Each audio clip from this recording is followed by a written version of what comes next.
بسم اللہ الرحمن الرحیم۔ ایک اہم عمل کی فضیلت، اچھے کام کرنے پر صدقے کا ثواب۔ رسول اللہ صلی اللہ علیہ وسلم نے فرمایا، انسان کے ہر جوڑ پر روزانہ ایک صدقہ لازم ہے۔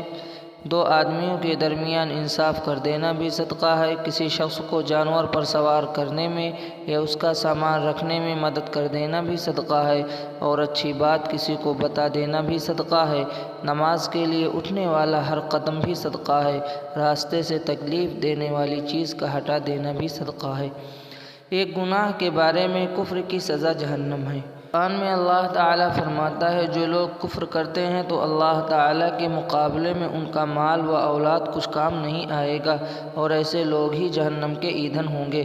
دنیا کے بارے میں موت کا آنا یقینی ہے۔ قرآن میں اللہ تعالیٰ فرماتا ہے، تم جہاں کہیں بھی ہوگے تم کو ہر حال میں موت آ پکڑے گی، چاہے تم مضبوط قلعوں میں محفوظ رہو۔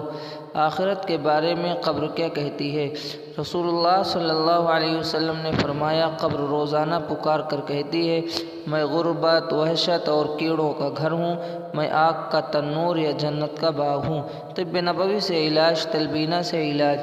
حضرت عائشہ رضی اللہ عنہا بیمار کے لیے تلبینہ تیار کرنے کا حکم دیتی تھیں اور فرماتی تھیں، میں نے رسول اللہ صلی اللہ علیہ وسلم کو فرماتے ہوئے سنا، تلبینہ بیمار کے دل کو سکون پہنچاتا ہے اور رنج و غم کو دور کرتا ہے۔